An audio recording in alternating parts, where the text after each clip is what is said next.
In this episode of OG55, I got the Italiano, Mr. Webba, and Slimer with me today. We are talking about these ticketing packages for Epic Universe and the Greater Universal Orlando Resort. We're also going to talk about the Mega Movie Parade that was going through some tech rehearsals. We're going to kind of go through that, break it down, give everybody our thoughts on that. Up next on OG55.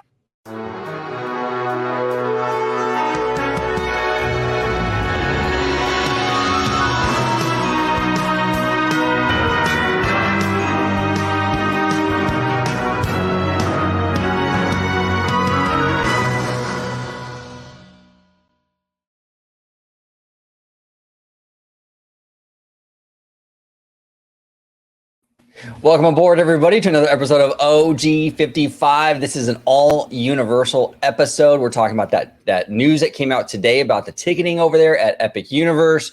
Very controversial, the talk of the town on X. We're also going to talk about this Mega Movie Parade. We're going to play some footage. We're going to talk about it, react to it. But before we do, I'm going to start off with Mr. Italiano. Mr. George, if you could let everybody at home know where they can find you on social media. Absolutely. You can find me on X, formerly known as Twitter, at Disney George. You can also find me on Instagram under the Disney Italiano. And of course, you can find me right here on my home base at Orange Grove 55 with Citrus Corner with all that sweet, juicy, but sometimes sticky Disney news and info.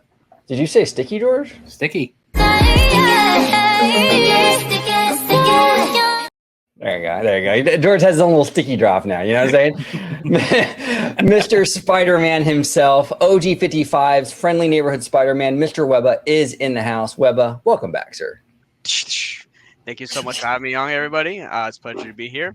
You can find me, Mr. Webba, at Webslinger760 on Twitter /X. Instagram, which actually I just figured out that I had the old version of Instagram, so now I actually have the correct version, so I can upload stories and videos and all that good stuff. And then also you can find me here on OG55. There he is with his brand new Instagram, all shiny. and last but certainly not least, we got Slimer, looking sexy as hell, as always. Slimer, welcome back. Hey, thanks for having me back on. And I got to make it up for George because last time I had a really bad intro, apparently. So I got to make it up and say, hey, guys, this is Webba over here. He's actually the best ride 9 or 10 years in a row. So go ride it. You guys can find me on X at Slimescore84. And you can find me right here on Orange Grove 55 network with these handsome guys. Man, look at this. Man, look at these handsome guys right here. You know what I'm saying? George, that beard's already like, what is that? Like a 1 inch, 2 inch you got there, bud? I mean, dang. Yeah, this is like, what is this, day 3? Oh my gosh. Woo, George, I'm telling you, man. By tomorrow it'll be full on, like, you know. Chia. Actually, Simon, you know what? Now I want my own chia pet of George's head. Exactly. Coming soon to the OG55 shop. We will definitely stay on brand. Oh, absolutely.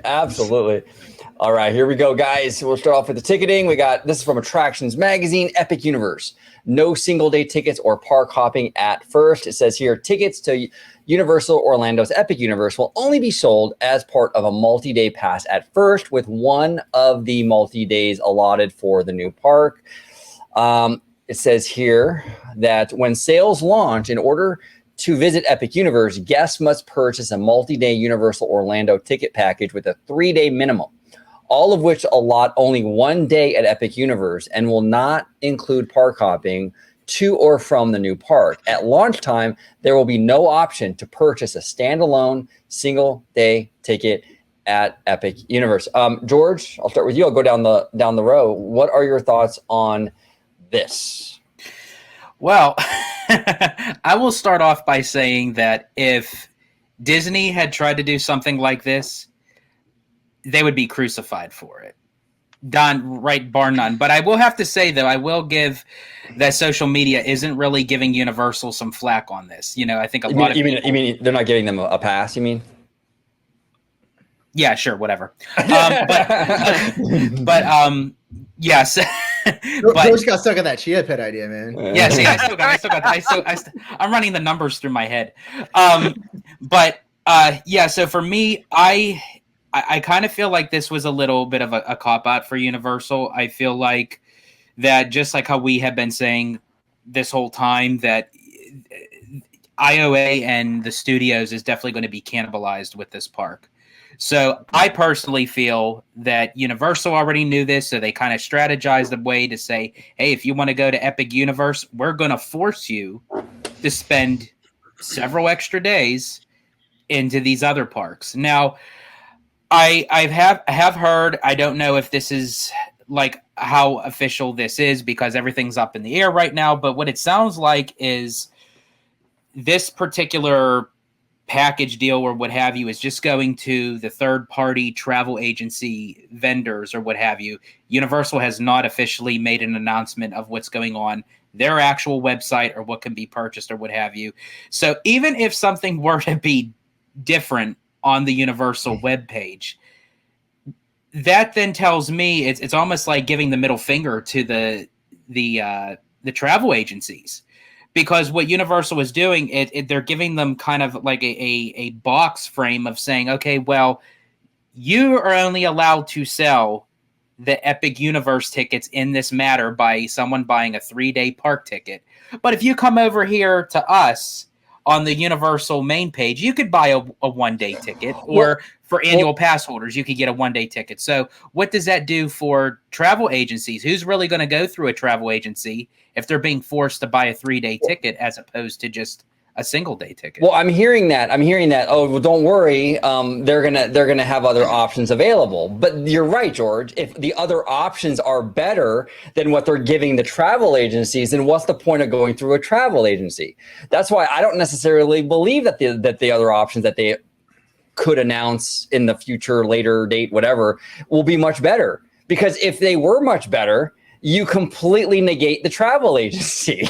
Right? I mean, and that's your point. And I think that's a good point. Absolutely, George. And I personally feel that even if IOA and the studios were cannibalized to some degree, which automatically was going to happen no matter what, I would have just rather just bit the bullet and just deal with that up front than possibly jeopardize people to have their chances going to Epic. Because I've seen even a lot of people saying right now, if this is the case and this is the route that they have to go, they'd rather just wait. Well, and that's the problem. Okay, so it's like, okay, they're concerned about cannibalization, obviously, right? Which is what we've been saying a long time on this channel. So clearly, we have a good point here because Universal is very concerned about it as well.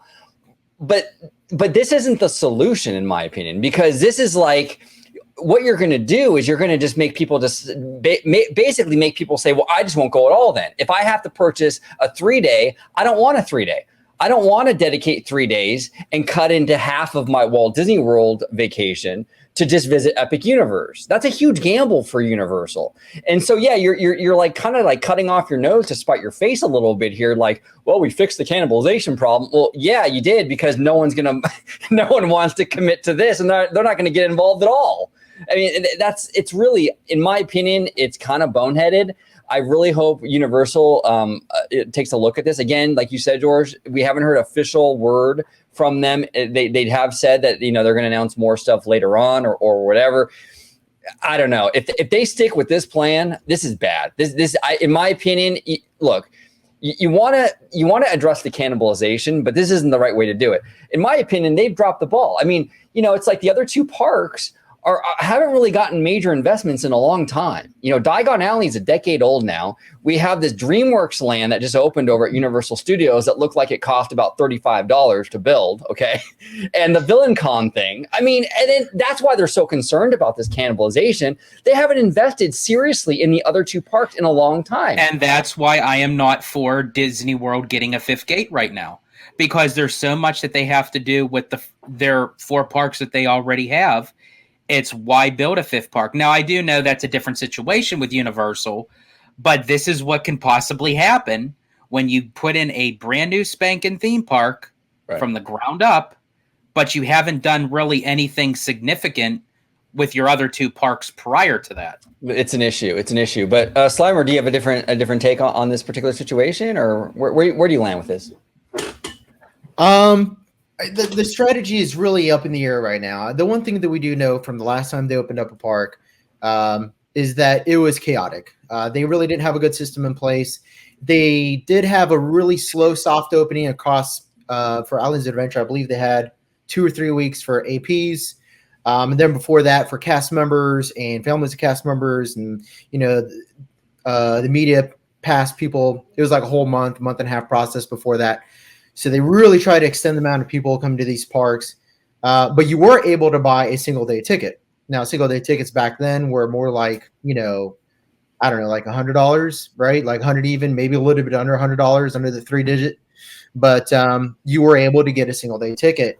Now, if I recall correctly, it was a madhouse. I'm pretty sure you can find some video out there of what the crowds look like on those days, but it was chaotic. I can tell you just from Hagrid's opening. I was there for opening of Hagrid's. I've been to the grand opening of Star Wars Galaxy's Edge. I was at the grand opening of Diagon Alley.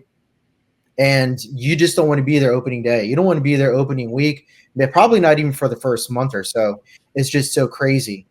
Now with this, 3-day, one park ticket approach, my only problem is how do they know that people are just not going to go to Epic Universe and not go to the other two parks? Because if the idea is that they're trying to disperse crowds to their existing parks by forcing you to get a 3-day, one park ticket, are they going to go to Islands of Adventure? So this really only applies to people that are going to be traveling internationally or coming from across the, North America to visit these parks that they know are going to visit and stay in some kind of like a vacation, like a week vacation or 5-day vacation or something like that. And they'll probably offer 4, 5, 6-day park packages, and you'll get a deeper discount the more you go, because that's the way that these vacation packages work. The more days you get, the more discounted they are. Now, with regard to like how it's going to work for the locals, I honestly think locals are going to be shit out of luck for the first year. I really do. I mean, the demand for this thing is just the demand. I've never seen demand for a park like this. I mean, the last time I saw demand this big was for Galaxy's Edge and Hagrid's. And I think because of social media, that just amplifies it even more. And I think the locals are going to have to wait for people that are going to come down and actually do all 3 parks to go, or to go first, should I say. Now, that doesn't mean they're not going to offer other kinds of packages. They might offer like a VIP package if you stay at one of their 2 Valley resorts at Epic Universe, or if you stay at the Grand Helios. And I'm pretty sure that's going to come, and that they're probably going to announce that pretty soon too. But those numbers are going to be astronomically high. I mean, George and I are going to stay at the Hard Rock next month, and regular night is about $700 a night, and that's at the Hard Rock. $777. Yeah, Mrs. Slimer just said $777. Cha-ching, right? But yeah, $770. So that's Hard Rock. That's an old hotel. Okay, now we're talking about the Grand Helios. What kind of numbers are we looking at to get a VIP package to be able to go? Right. $1,000, $2,000 a night, $3,000. We're talking Polynesian level pricing. We're not like, this is not the cheap Universal that people like to make Universal out to be. It's like, no. And then if you look at the 3-day, one park pass right now, it's $255. So if you add another park to that and turn it into a 3-day, one park, what is it going to be? $400? $500 probably, more along that price point, just to be able to do the 3-day park pass. And that's just one park per day. And we know that because the travel agency said that's what the official word that they've gone down from Universal. So yeah, I mean, demand's high. They're probably looking at polls and they're looking at the demand for this thing on social media and their exit polls and all this. And their demand is telling them that they need to make this as stringent as possible. And the point of entry just has to be really high to avoid grand openings that, people have unfortunately experienced before with like Diagon Alley, Galaxy's Edge, and things like that. Just as a point of an example, I said on here in the show, for Hagrid's, I had to wait 11 hours opening day, 11 hours. And I have the feeling that if they just did this poor planning approach, it'd probably be even worse, because that's just a ride in an existing land. This is a park. Yeah, and here's the thing. This is where the reality sort of is kind of sinking in, I think, for Universal, because Disney has to make a lot of these kind of similar hard decisions, and the fans get really upset. whether it be reservations, whether it be higher pricing, whatever it is, whatever Disney has to do to kind of mitigate demand, because Disney is like, the demand is through the roof. It's like a religion to some people. You know what I'm saying? So Universal is becoming more popular. It is more in demand than it was before. And they're having to start to make similar decisions, right? So it's like fans were so judgmental of Disney. Like, why would they do this? Why would they turn away people? Why would they turn away these fans? They want to go. It's like, well, Universal doing it too. When you have so much demand, sometimes you have to make the hard decisions.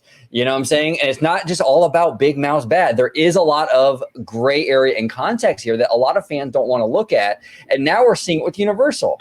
The company that all the fans were saying was, oh, they're just doing us a solid. They care about the fans. Trust me, they're a mega multinational corporation. They will behave the same way Disney does when they're in the same situation. Go ahead, Eb. I do apologize. Oh no, you're good. I was just say I think with this new park, while as exciting as it is, and to your point, OG, I think this is really going to change the landscape for Universal in terms of like how they operate their theme park and how their perception is among hardcore fans and guests alike.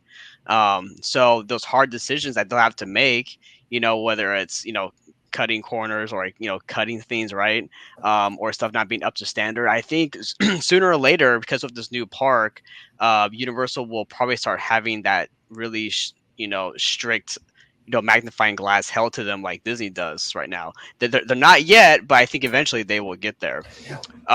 Yeah, and George brought that up today where I was actually surprised too. I saw a lot of people kind of giving them shit for this. Like a lot of people that are like usually really bullish on Universal going, I'm not going until they change this. But go ahead, Webb. I do apologize. Yeah, no, and then to Slimer's point, because you have to get a 3-day ticket, right? But here's the thing: not everybody can either afford a 3-day ticket or wants to go for 3 days, or they have the time to go for 3 days. And also on top of that, with a new park, things are going to be really expensive. What's the express pass? Are they going to have one? If they do, well, how much is that going to cost on top of your ticket there?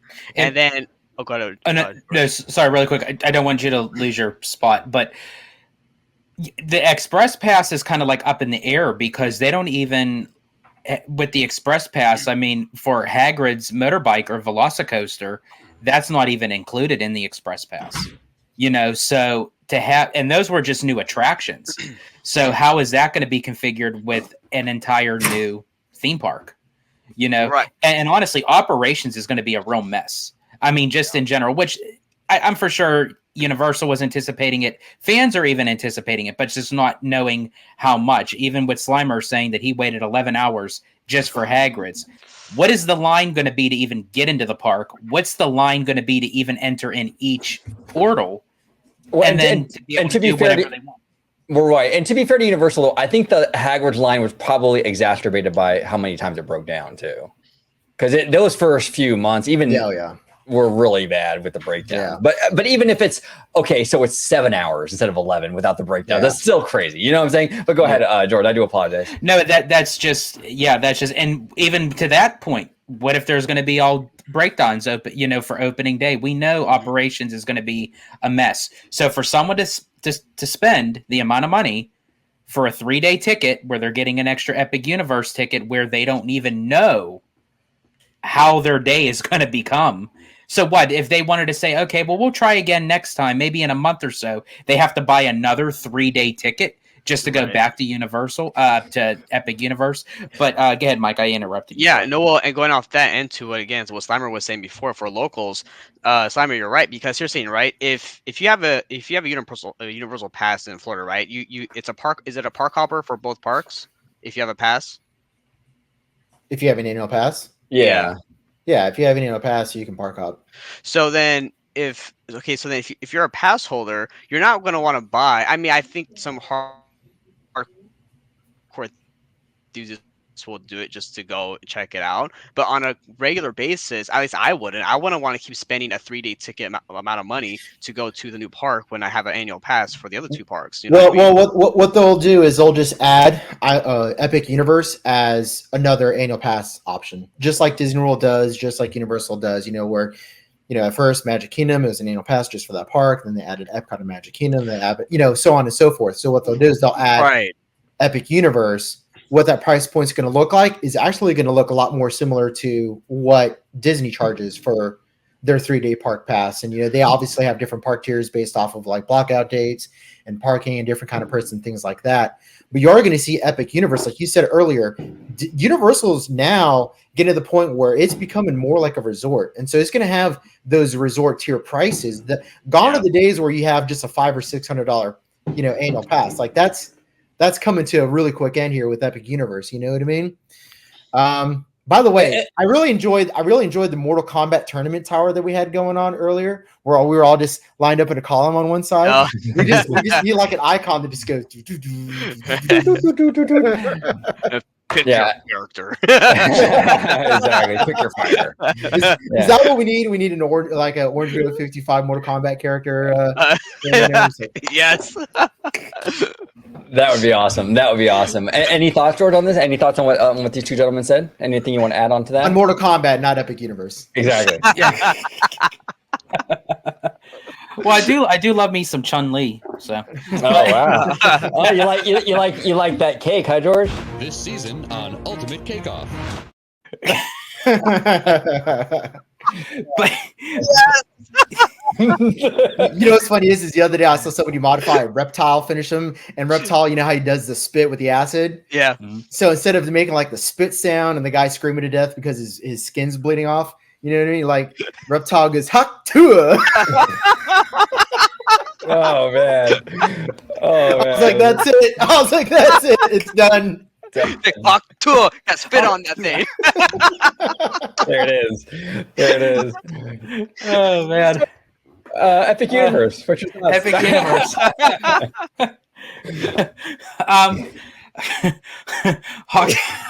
I'm sorry. Yeah, are you gonna hawk Tui on this ticket package or what? Hawk to it, just shooting a hot dog down a hallway. Epic Universe. Spit on that thing. Exactly. So yes, getting back to Epic Universe.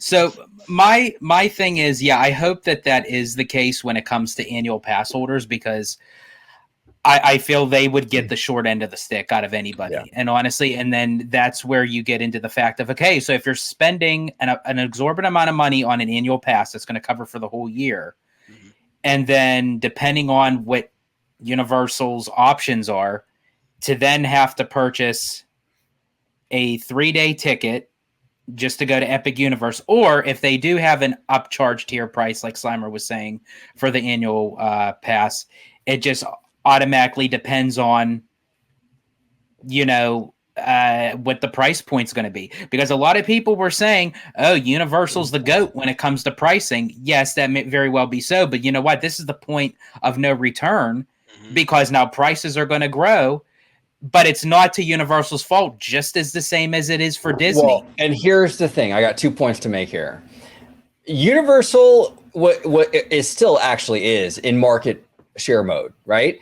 Just like Disney was in market share mode when they brought Disney Plus online. When Disney Plus came online, it was like one of the cheapest streaming services, and it wasn't because Disney was just being nice to y'all and they just wanted you to have a cheap streaming service. It was so they can gain market share. So that's smart. You have a new product, right? And you price it really low to build your market share. As you build your market share, then you start to raise the prices. So people got used to Universal being really, really cheap because Universal has been in market share mode. I am telling you right now, Comcast, okay, is not going to just continue to keep being the cheapest of the two. Eventually, they want to get to where Disney's at, both in attendance and also in price. Believe me, they're not there to do you a favor. They're there to make money. And they will raise, and we're seeing it. They're already becoming more and more like Disney.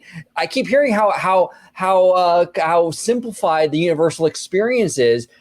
This doesn't sound too simplified here. It looks like it sounds like some shit Disney would do, to be honest with you. You know what I'm saying? It sounds more. They're adding layers and layers. Oh, more tiers and more options coming later. OG. Let me just add to that, man. Like, if this is the newest park in over 20 years, right? Do you think they're going to charge $180 per day for Epic Universe? Absolutely not. No They're way. going to charge $220, $210 Well, and also, per I day. want to, And the only way you're going to get a discount is if you get a multi-day ticket. Because why wouldn't you?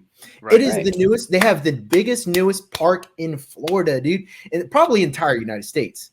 Oh, So yeah. they have every single right to charge that $200 mark, and watch them do it. Watch them do it, man. They're going to do it. They're going to do it. Of course, they're going to do it. And, Yeah. and you know, speaking of raising prices, you know, like here in Hollywood, once that coaster opens up, I guarantee you prices are going to go up in Hollywood. Oh, yeah, I'm sure. Oh, yeah. I'm sure. Mhm. Yeah, I'm sure. Now, here's the other thing I want to address to you guys. I think this is kind of interesting. So what we're hearing is that they're going to have an annual pass option for Epic Universe initially. But what the option will be, and this is, again, this is what we're hearing. Nothing has been officially announced. I want to make that very, very clear with all of this. We're just you know, conversations based on what we've seen or heard. The option for the annual pass is from what I'm hearing is that they will be given you can buy a discounted ticket to the park. I'll start with you, George, and I'll go to Slimer and then Ebba. What do you think, George? How is this going to affect? Because I feel like the diehard theme park fans are like the most excited for Epic Universe. Because like in our community, I hear about Epic Universe every single day. I can talk to my friends at work, my coworkers, they have no idea what it is. You know what I'm saying? So the normies aren't on board yet, but the people in our community very much are. Mm-hmm. So those people that are in our community, probably a lot of locals out there in Florida and stuff like that, they're going to want to go to this thing. How is this going to affect if they have to buy a ticket, even discounted, to go? And what about the vloggers? What are the vloggers going to do? I mean, how can you go when you're buying a ticket every time? And this is after they've moved past the 3-day one park package, right? Like when you actually have the ability to buy a 1-day ticket. Yeah, that's what I'm hearing. I'm hearing that the AP would have that option where they can buy a discounted ticket. Yeah, see that's where I feel Universal kind of shot themselves in the foot with that, where they're not kind of playing to their audience of who the bigger scope of who's really looking forward to this. Because we even discussed this a little bit, even with our Dark Universe video, when we were talking about the classic Universal monsters. We're excited for it. I'm hyped. I can't wait to experience it.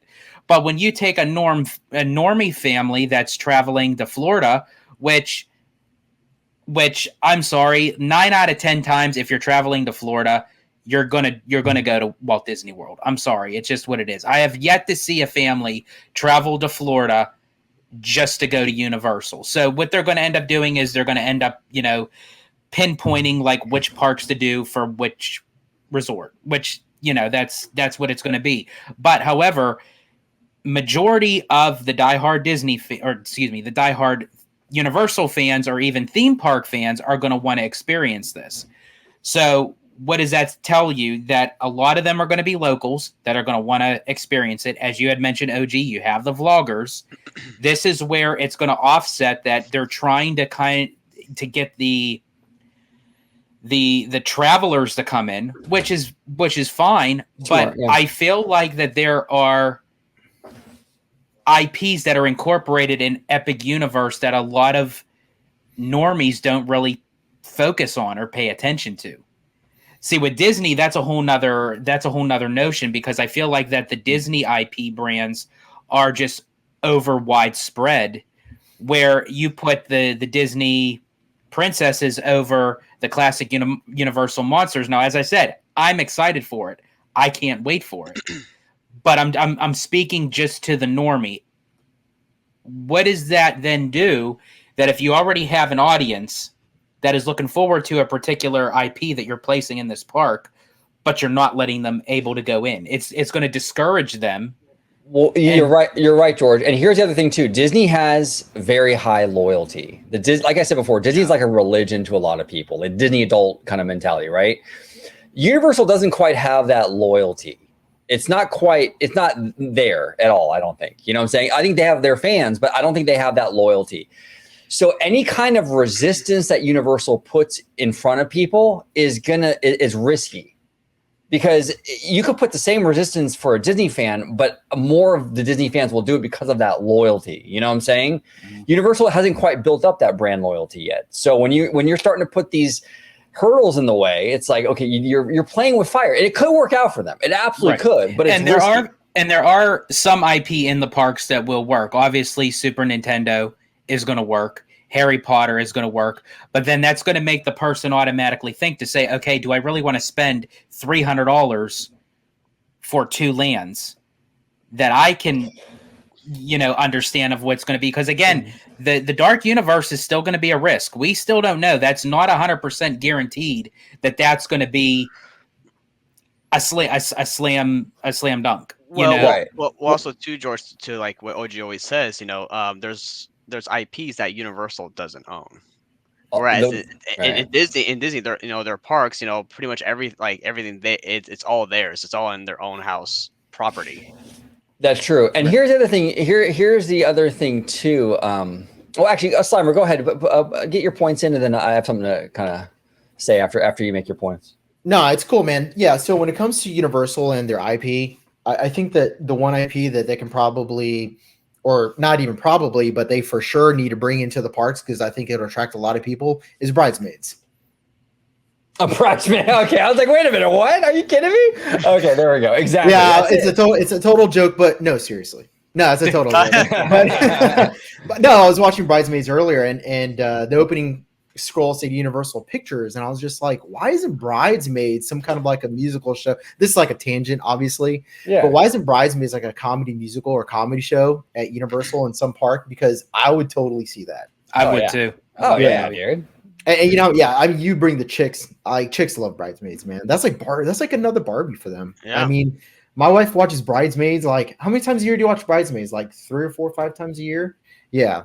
So yeah. So she loves that. But anyways, Universal is finally catching on to what Disney World has been employing as a strategy when it comes to nostalgia bait for 50 years. I don't know why it's taken Universal so long to get back on the track on that. I will tell you this though, I don't remember his name right now, but the lead Universal creative rather, he is a Disney Imagineer, a former Disney Imagineer. So he might be injecting a lot of that nostalgia bait strategy into the Universal parks.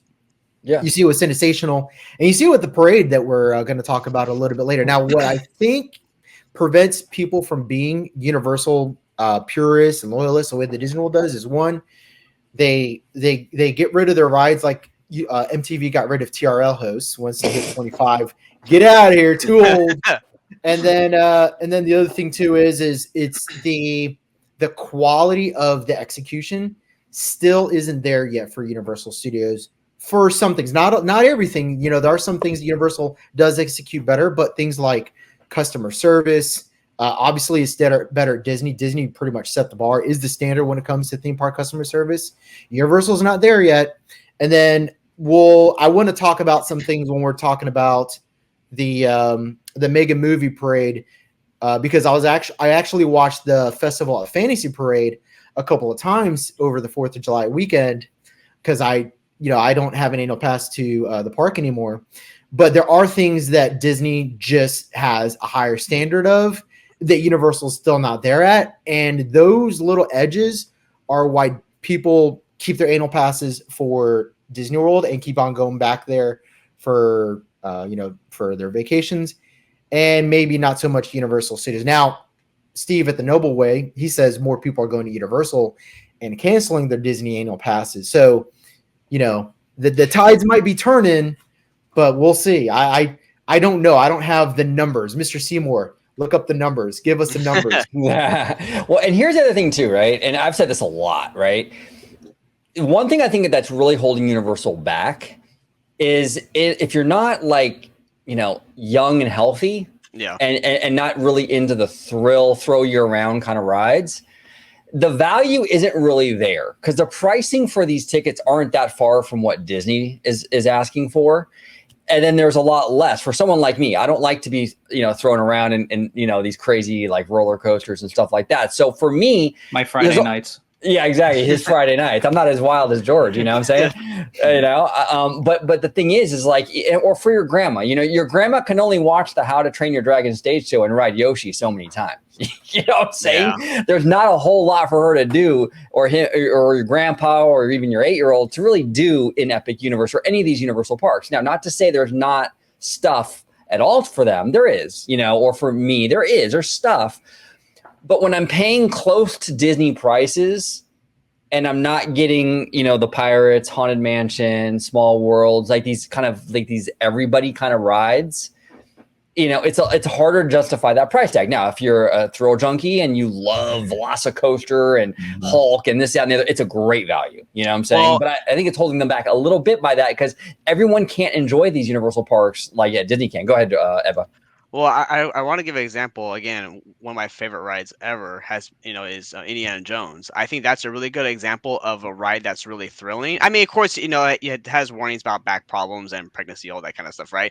But I think for the most part, I see little kids on it. I see people like in their 60s, 70s going Indiana Jones. It's a very thrilling ride that's still like in a darker element. It's not like super kiddie. It's more mature, like for the older audience, but everybody can still pretty much enjoy Indiana Jones. And same for Pirates. You have, at least here in Disneyland, you have 2 drops. Then the rest is a nice boat dark ride. So Disney has rides that aren't just like, they have thrill, but they're not like insane crazy thrill. It's like thrilling enough for what the attraction experience is offering for you in the attraction without having to put you upside down or spinning you or putting you up really high, right? And I think that's what Universal is, what they're missing in that aspect. My Saturday mornings. It's I was just thinking while you were talking about that. So last year, the number 1 and 2 parks by guest attendance were Magic Kingdom and Disneyland, and then third was Universal Studios Beijing or Japan. I think it was actually, was it Beijing? Oh wow. It was one. It was one or the other. One or the other. But like, think about why that was number 3. But when you actually look at the attractions that they have there, that is a more family centric Universal Studios when you compare them to the domestic parks. And that's why it's number 3, other than the fact that it's in China. But if that's number 3, then that means that they're going there more than the Disney parks in China. So obviously there's something appealing at Universal Studios in that country that makes it more desirable than even Hong Kong and Beijing, right? So, and again, that's probably going to change this year with Zootopia opening. So we're not talking about 2024. We're talking about last year because that's all the numbers we have. That's all we can talk about. But Universal Studios is still in the middle of a major pivot towards nostalgia bait. And that's a big ship. That's going to take them 1 to 2, 3 years just to put all that old IP like Ghostbusters, Back to the Future, updating the Jurassic Park land over in Islands of Adventure to be Jurassic World like it is over in Hollywood where they have the better ride version. That's going to take many, many years. And then it's going to take many, many years for people to buy in to the nostalgia and then consider that like their park that they're going to go take their families to from here on forward. Whereas Disney World, they already know that that's a safe bet. So this is going to be like what would you say, like a 10-year process for Universal Studios to completely finish their pivot? Absolutely. And really quick, Slimer, I just want to confirm it's Universal Studios Japan. And I've heard the Universal Studios in Japan is absolutely incredible, as is everything in Japan. Of course. It's probably. I'm sure it's the best one. It's OG, you got the food, the rides, the women. Yeah, exactly. It's everything. It's perfect. Doesn't that usually come all in one? There we go. But we're gonna pivot now. Speaking of pivoting, we are gonna pivot now to the Mega Movie Parade at Universal Studios. So this is, I believe, Slimer, this is still in tech rehearsal, right? If I'm not mistaken. I don't think it's officially premiered yet, right? Mm-hmm. No. Okay. Now this is courtesy of Ride On Orlando. I'm not gonna play the sound just because it's a lot of like John Williams scores and stuff like that. And I'll be copyrighted like 15 different ways. But we don't want to get a call from John Williams. You know what I'm saying? Oh, dude, I would love that. Oh, you should do it on purpose so we can get a call from John Williams. Oh man, I would totally fangirl over that. Oh my god! OG, you're saying when you do it, I'll ask him how much it is for like a John Williams OG55 soundtrack. Oh, dude, can you do my intro? Come on, John. But really quick, before you play the video, I have a question for all three of you. I wanted to get your opinion on it. Sure. I'm not too familiar with like the tech rehearsals or anything, but do you think it was even wise for them to even start the parade as called like with a tech rehearsal? I know that they have to run through the parades or anything, but would you necessarily have like the premiere be a tech rehearsal? Was that even a good idea on Universal's part? It's interesting. I think that you kind of have to. I think it's good for. I think it's good personally to have that tech rehearsal because you want to. I think you want to have that. What's it called? That kind of practice run or practice runs in front of real people.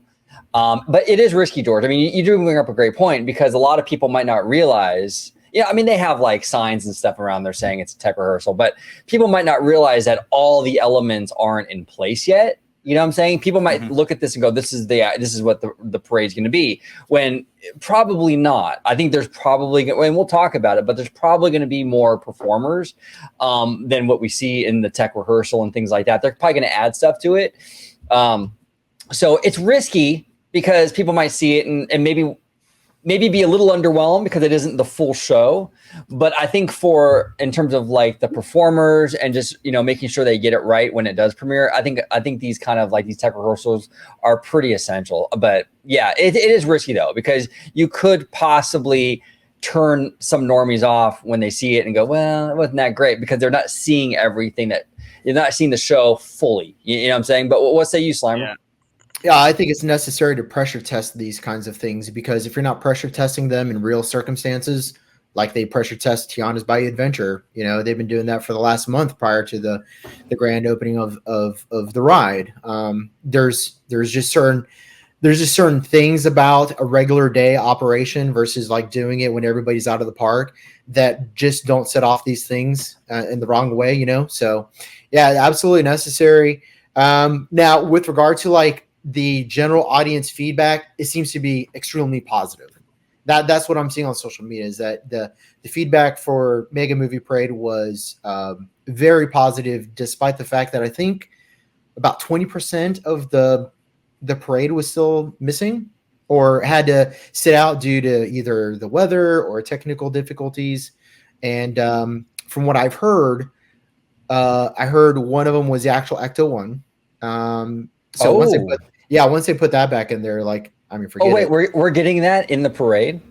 That's what I hear. I hear the Ecto one is supposed to be in the parade, and then I heard that a Velociraptor float was also supposed to be in the parade. Okay, see, that changes things. You know what I'm saying? Like for me, at least personally, after watching it, I think we'll get into it. That would help the Ghostbusters float a lot to have, to have Ecto 1 in there. I think it would help it a lot. But Ebba, what are your thoughts on this? Or George's question about the tech rehearsals? Should they be doing them, or is it kind of risky? No, yeah, I agree with you guys. I think that these are absolutely necessary. Because here's like, technology is great and whatnot, right?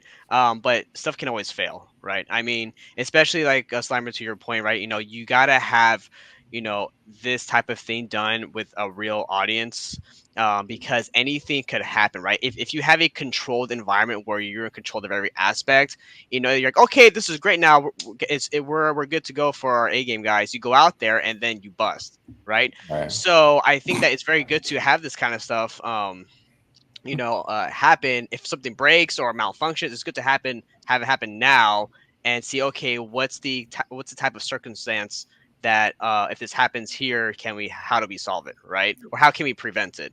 And I think, unfortunately, with the age of social media, whether it's a ride, a parade, or whatever, it's always going to be more blown out of proportion, I think, on the internet than what it actually is. And I think that's just the kind of unfortunate circumstance that every company is going to have to face, and even us hardcore fans are going to have to see that happen, because people are like, oh, well, this sucks as it keeps doing this or that, or there's not enough of this, and we haven't even seen the full complete thing yet. Right.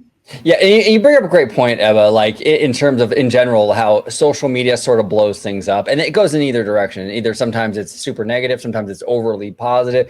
Yeah, and usually the normies are like, it's a completely different equation when the normies are watching this stuff. Like we talk about a lot on the channel and everything. Social media like Twitter and stuff is not real life. It really isn't.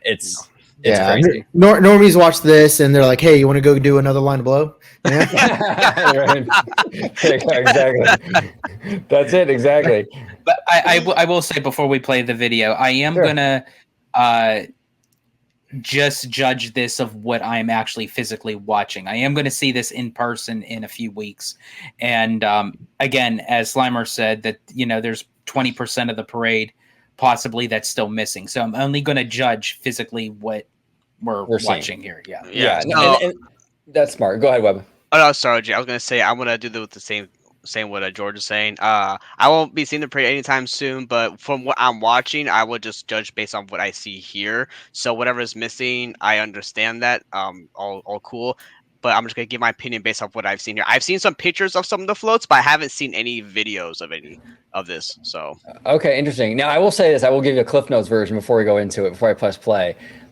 There's some elements in here that are some of the best parade stuff I've ever seen, and there's some parades that are, and there's some parade elements that are maybe some of the worst. That's kind of where I'm at. I'm a real mixed bag with this parade, but we'll talk about it as we go. Okay, so this first float, and again, I'm not playing the music. This is actually kind of cool. This is actually an homage to the Starway, where the escalators at Universal Studios Hollywood. And Slimer, you brought up the nostalgia. They're really leaning into nostalgia. They're kind of doing that Disney thing. This is smart. I like that. What do you guys think about this? The first float being an homage to the escalators over at Hollywood. What do you think, George? I think it's great. I think honestly, because it's the start of the parade, but it's also the start of the roots of where Universal came from. And Universal is a glorified working studio. When you go to Universal Studios Hollywood, the main center attraction is the tram tour. So I would have loved, even though that they don't have a tram tour actually in Orlando, but if you're going to pay tribute to just Universal in general, keep doing that. I'm going to need a Dramamine. Sorry about that. No, you're good. But if you're going to pay tribute to Universal in general, I do love how they have the escalator, but I wish they would have threw in like something of the tram. That would be cool. Yeah, that would be cool. Like have a tram coming out. That would be dope. Yeah. Well, what about you, Slimer? What are your thoughts on that first float? Kind of an homage to that escalator over there in Hollywood. I actually didn't make the connection until you mentioned it, so it went right over my head. Then once you mentioned it, I was like, "Oh, that's really cool." You Floridian. That's why escalators, man. We only go left, right, forward, backwards. We don't go vertical, man. But I mean, it was okay. I mean, like it was a perfectly adequate introduction. I will say this: the performers right before the Back to the Future float. If you go back just a little bit, yeah, I got you. Usually performers indicate what the next float is going to be about, right? Like, so there's supposed to be foreshadowing based off of their costume and their dance and things like that. Yeah. Do you guys get Back to the Future with what they're wearing? No. I mean, I guess you can kind of maybe think Back to the Future. What did it for me was the hoverboards. That's the only thing. If I just looked at the performers themselves without the hoverboards, I would have. Those are hoverboards. Hold on, we're going back. Well, it's like the single wheel ones where you're on. Oh, yeah. Okay. I don't like that. Yeah. It kind of screams DCA 1.0 to me a little bit. We used to have this kind of like this kind of hip, modern sort of entertainment when DCA when it first opened. Yeah, I'm not feeling this. These outfits kind of look like a really like cheap knockoff of like a porno, like Busty Babes in Space. But what the Busty Babes. That's great. All right. So now this is the Back to the Future float itself. Okay, so this is interesting. One of the ongoing criticisms I kind of have with this parade is there's a lot of the floats themselves, aside from a few, we'll talk about them, but the floats themselves don't have a lot of kinetic energy. It's a lot of static, just sort of figures, and a lot of gray cement. You'll notice that as we go on. Not a lot of color, very kind of muted stuff. I'm not loving this one. I got to be honest. But what are your thoughts, George? I'll go to what? I'm not loving it. I'm not. But okay. So here's my thing. I am not a fan of the float, but I do love pieces of the float. I do agree with you. Like, I wish that they would have done something a little bit more creative. I do love how they put like the touching points of the film. And I could say something, but I'm going to leave it to, I think it was Ebba that actually brought this to my attention on the phone. So I'm not going to mention it, but I think he'll mention it when he talks about it. But I do love how they, the Twin Pines Mall with the time 1:16. They show different aspects of the film, and but the actual like kind of float itself, it's okay. My thing is with Marty and Doc Brown, and it's no offense to the performers, but I kind of got a little bit of a close up of their faces. Now I know you're never going to find someone that looks like Michael J. Fox or Christopher Lloyd. I get it. But can you at least try? Like, especially with Doc Brown, like literally, I thought it was a woman in a wig. To be honest with you, like I could just, because I literally thought that's what it was. I thought it literally was but the performer does not like. I don't know. That's just me. That's just my OCD. That I think that you should try to kind of like get it close to what the character is, and for them, it just. I see what you're saying, and this is the thing too. Is like there's a lot of opportunities. This is why I'm kind of negative on this particular float. There's a lot of opportunities with this particular float where you could have gone with some kinetic energy, some wow moments. You could have had the, maybe the gears kind of move, get that kinetic energy. The flames could have been a lighting effect, or even real flames. I mean, fuck, it's Universal, dude. They shoot fire everywhere. You know what I'm saying? I just think there were opportunities here that were kind of missed. It feels very static, in my opinion. But now the performer that they got at Universal Hollywood for Doc Brown, that was on the tram tour when they had the Mandalorian, during the 60th anniversary, that was, I don't want to say it was spot on, but I mean, I think he was pretty darn dang close to Christopher Lloyd, and he was even vocalizing. Like, I know with the parade, they actually have like a recorded spiel of like actual from the movie. So they're basically, what is it? Not using their real voices, but they're kind of like imitating, like moving their lips to the audio. But the performer that was at Universal Hollywood was pretty much spot on.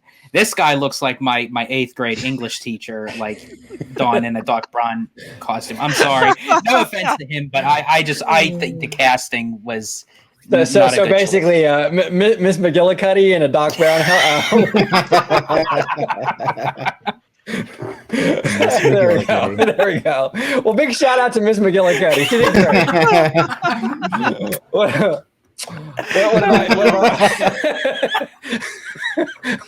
What about you, Simon? What are your thoughts, brother? Well, I really like the float until you pointed out how much muted colors it has, and now I can't stop looking at it. So thanks for ruining Back to the Future back at I really appreciate that. I just want one thing, and it's Back to the Future at Universal Studios, and I can't even have that because OG doesn't like it. So there it is. Don't worry. We got more floats to go through. Yeah.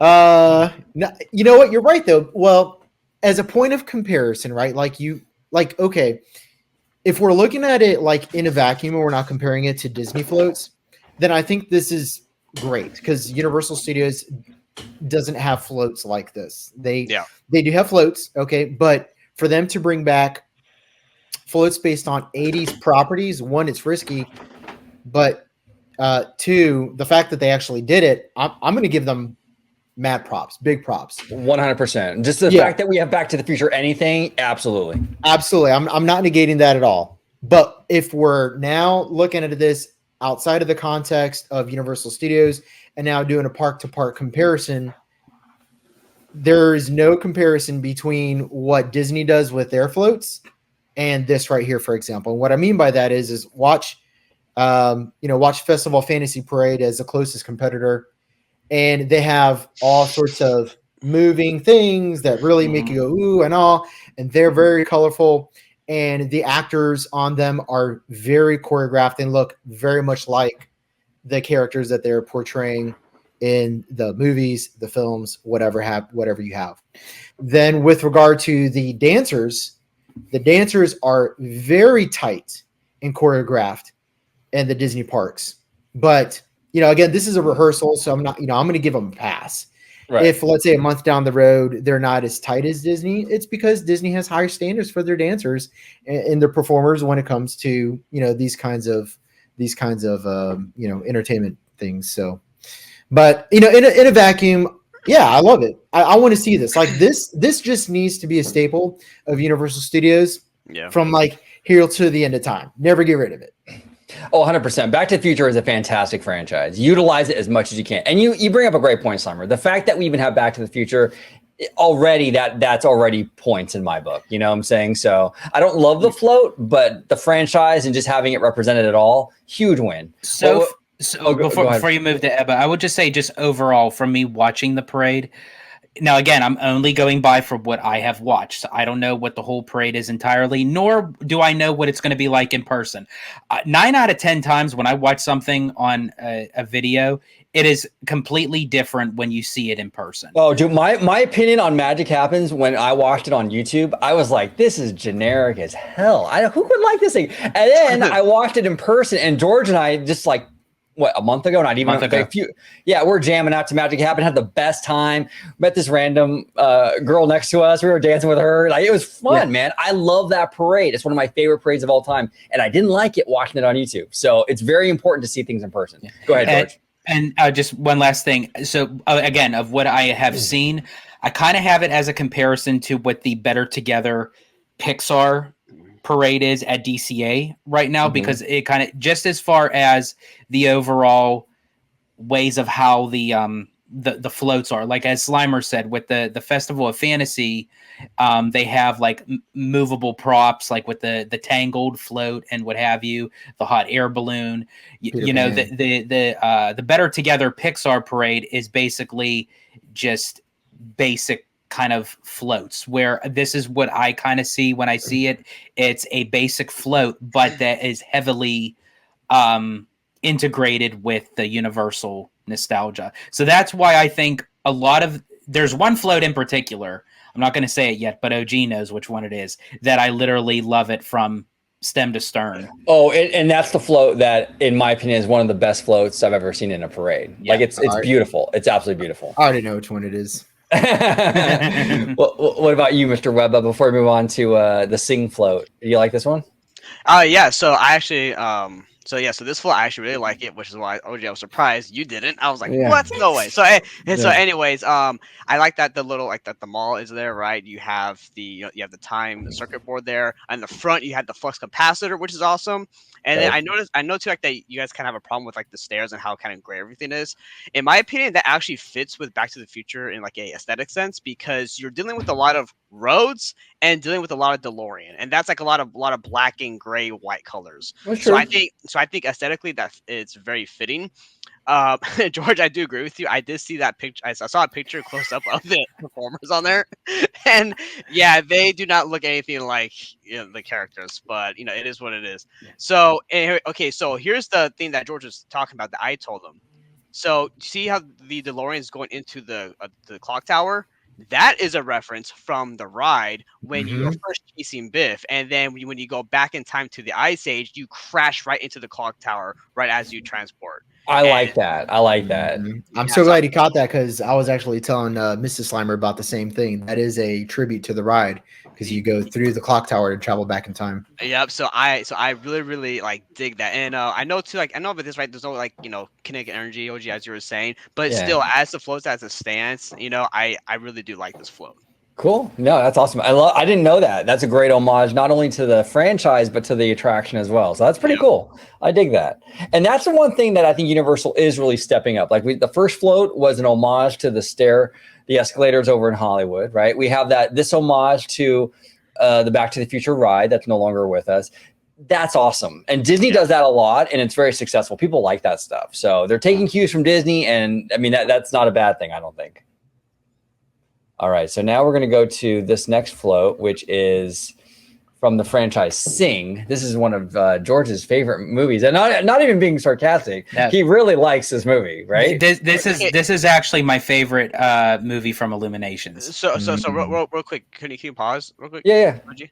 The performers in the between the floats, are those performers for like what Simon was saying for the float behind this one, or are they for this float? Yeah, go back a little bit so you can.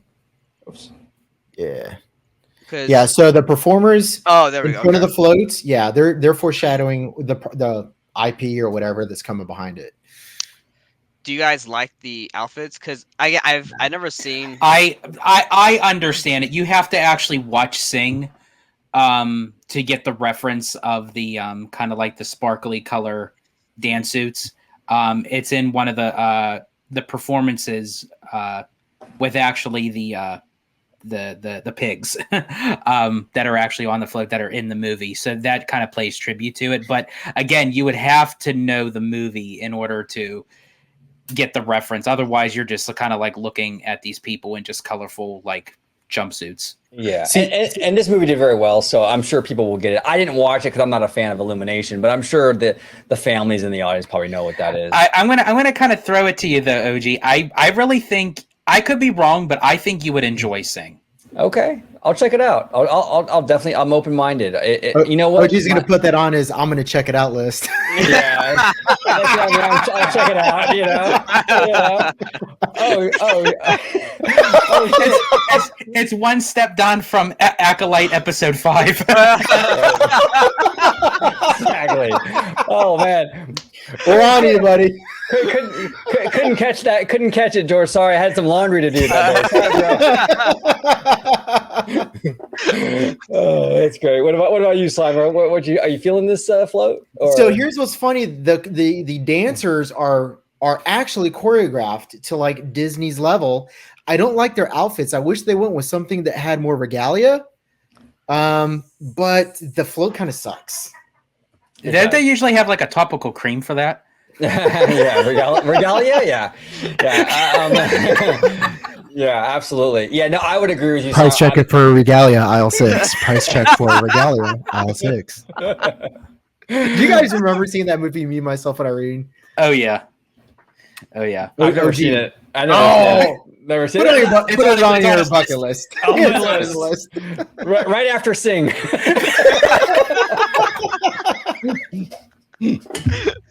Oh man, what about you, George? I think I skipped you, brother. What do you feel about this? You're a Sing fan, so Yes. So for me, because I actually do like the movie, I feel like this float is a bit underwhelming. I think that they could have done it more like of a stronger kind of like Broadway style theater, like possibly like with, I don't know, just more aesthetic to it. It just seems like a bland float to me. Yeah. This is kind of like the comparison that I have with the Better Together Pixar parade at DCA. yeah. But I would even, yeah, it is. But I would even say this is more like cavalcade feeling. Effort like Disney, you know, how they did those rainy day cavalcades, like one float with like the characters or something. But and Now, oh, go ahead. No, go ahead, finish. Well, I was just say I was going to tell the audience you are a major Sing fan. You know all the Sing lore and everything. You were arguing with people on Twitter about what's canon and what's not. I was like, wow, George, you really know your Sing. Oh yeah, and it's like I'm like, no, it's like, no, you're not right. So watch Sing 2. So it's like exactly. But now also because it was in tech rehearsal, I don't know how it was, but there was one version of the parade in particular that there was no music. It was this one. Yeah, there was no music for the Sing. So there was Ironic. basically there was no music. So basically, when you see the performers dancing and you see the pigs dancing and you see the gorilla playing on the piano, basically they're just moving to nothing. It's just dead air. Yeah, that's interesting. Okay, and that'll get fixed. You know because of the tech. Yeah, but for a franchise like this that's based around music, that is kind of a bummer. What do you think, Mr. Webba? You feeling this one? I mean, it's okay, I guess. I mean, here's the, I'm not hating it or I'm not liking it. It's just there. Yeah. I mean, I guess it's fine. I haven't watched the movie. I don't know the characters. Okay, am I the only one that has seen Sing? Yes. I think It's so. on my George. bucket list. Yeah, exactly. We'll get to it. I do like that we have characters like dancing around and stuff. That's cool. It gives more of like that, kind of more energy to the float. Yeah, I mean, I guess it's a cute float. Okay. I mean, I'm not bothered by it. I mean, I think it's fine. Yeah, no, absolutely. And next up to bat, okay, now we have the performers right before the minions float. We got rollerbladers or skate. Oh, is it rollerblade? No, just regular skates. What are you guys feeling about this? Again, like I don't think this really has any relevance to do with anything. It's just they just seem like they're just. I would have, I would have just rather had minions walking down the street. You know what I mean? Like people just dressed up as minions. Yes, I would agree with you on that. And some So, of these. Oh, go ahead, Webba. Sorry, Hoji, I was gonna say, Very what's up with a lot of like the performers on wheels thing going on? Right. Well, that's what I'm saying. It reminds me very much of DCA 1.0. They had a lot of that kind of stuff in DC in the early days, So here comes the minion float. This is actually, I think, my least favorite float out of the whole thing. Yeah, and the parade gets a lot better. Believe it or not. I mean, it does get a lot better. It's just the first few are kind of weak. But George, this is your least favorite. Why? Why is this your least favorite? One, I'm just not a fan of the minions. I just feel like that they're so overplayed with everything that it just, I don't know. They're obnoxious, but but they're thrown in your face as being obnoxious. I don't care for them. The float looks tacky. I like with the disco ball, and I don't know. It just really doesn't have no relevance to really anything. Really, just a minion float. That's basically all it is. Yeah. What say you, Slimer? The railing on the top kills me. That's probably the worst choice they could have gone with. I don't like the railing on the top. The color scheme is okay. I'm sure if you're a kid, you don't care either way. You're like, oh, minions, because they're like little minions themselves. But oh no! See, if my child liked this, I'd hit him with a rolled up newspaper. Like, you really are a Sicilian. yeah, exactly. What say you, Mr. Webba? You feeling it, bro? Well, so here's the thing. Before we get to this, I was just thinking about this. While we do have the performers in front of the float, I think what's missing here so far from what I'm seeing is performers around the float or like on both sides, because now you have the performers and then just the float going by with with the team members walking along with it and the characters, and then there's like no excitement around the float going on.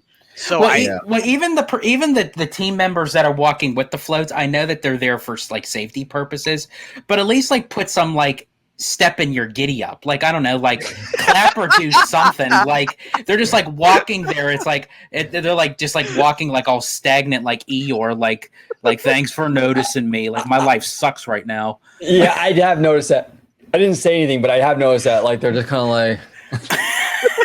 Yeah, they need to give him that pick me up that Joe Biden takes. Yeah, right, exactly.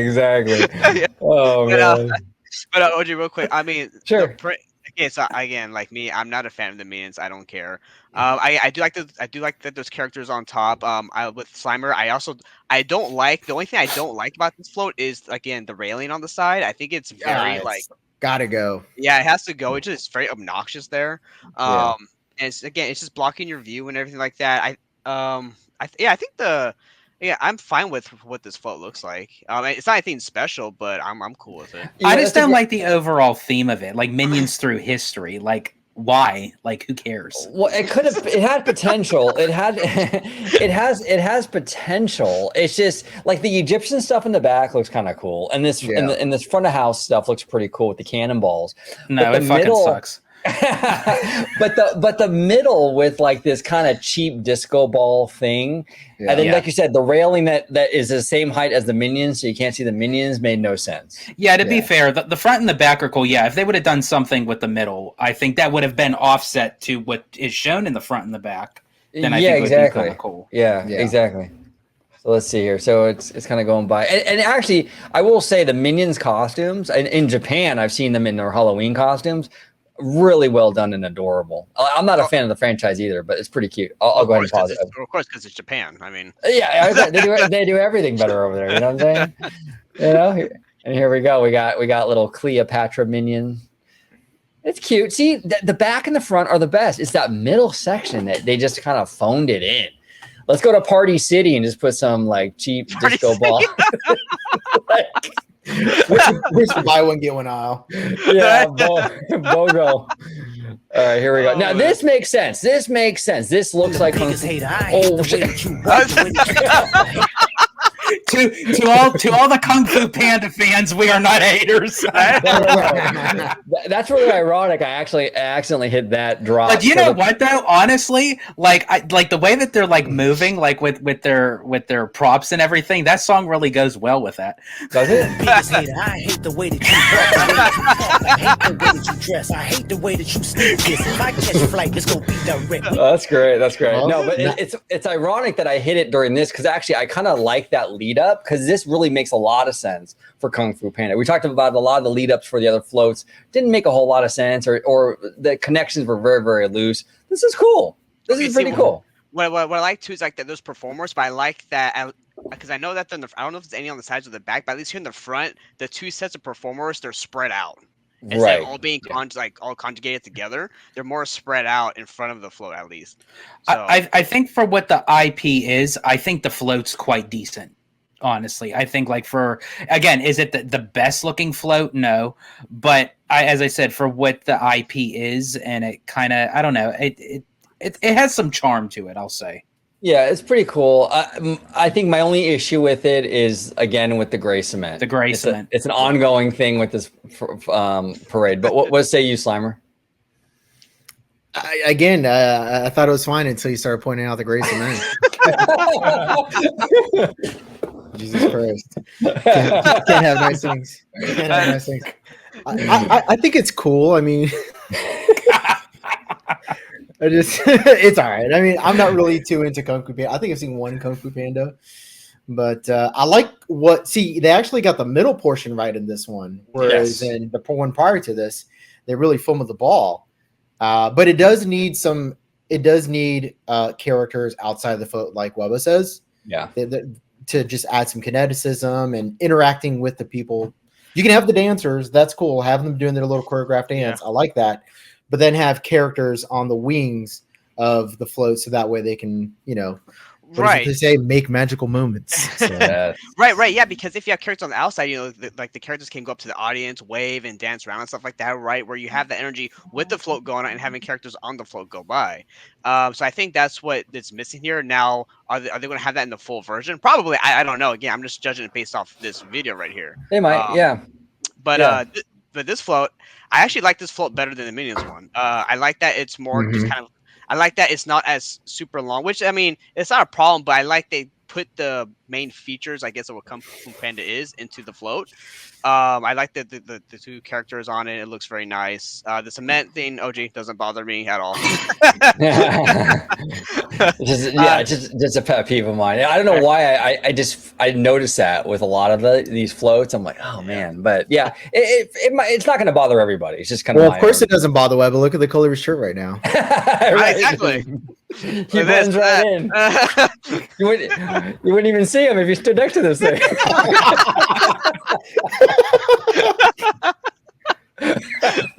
Like a true spider.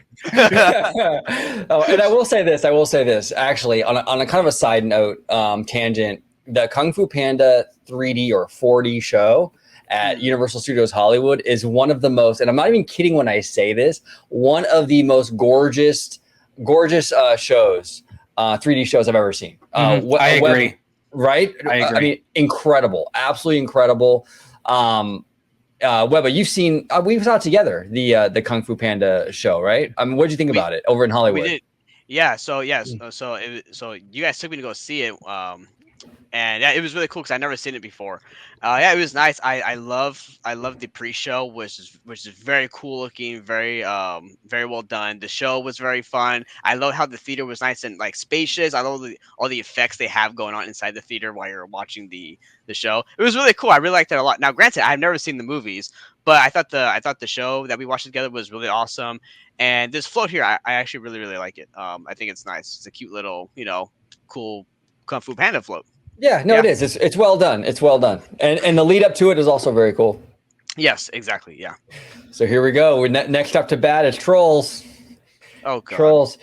Now, our friend, while we wait for the performers, our friend Maybe is hilarious. She told me, with the coaster that they premiered over at DreamWorks Land Oh yeah. with that caterpillar, and she was calling it a 90-degree ass caterpillar because the front it has the round face, but it's a boxy ass roller coaster. Oh, this is hilarious. But what do you guys think about the lead up here with the dancers and stuff? I'm not a fan of the dancers, like as far as I don't know. I just as like Slimer had said and but I would just prefer like the dancers to be in a little bit something more that's fit towards the IP. I don't know. It just doesn't work for me. I don't know. Well, here's my thing. Sorry, George, but here's my thing. Why not have more trolls out here by the float?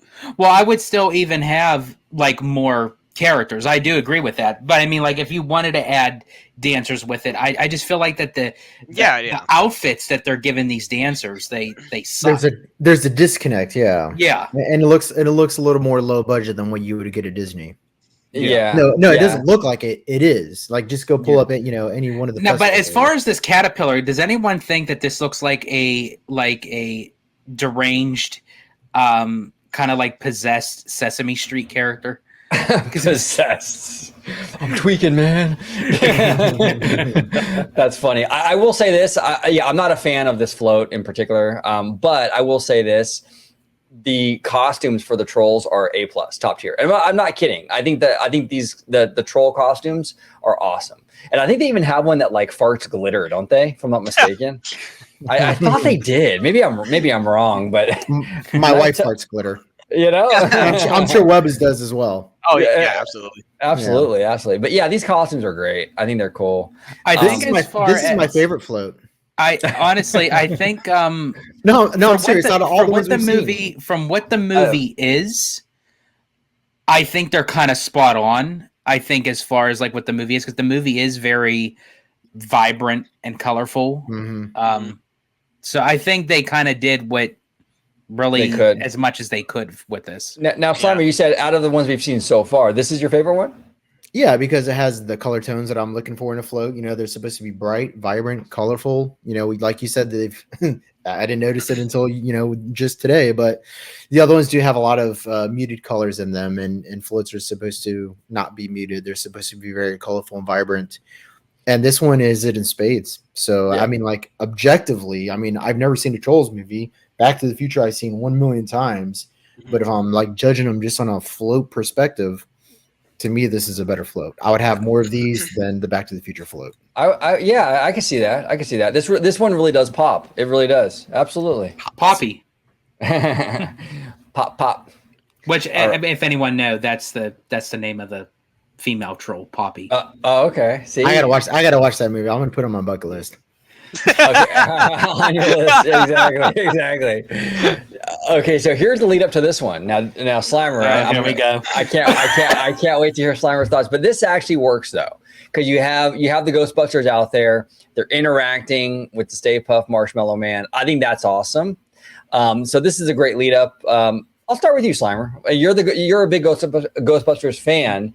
Mm-hmm. Do you love it? Like it? Are you not impressed? How do you feel?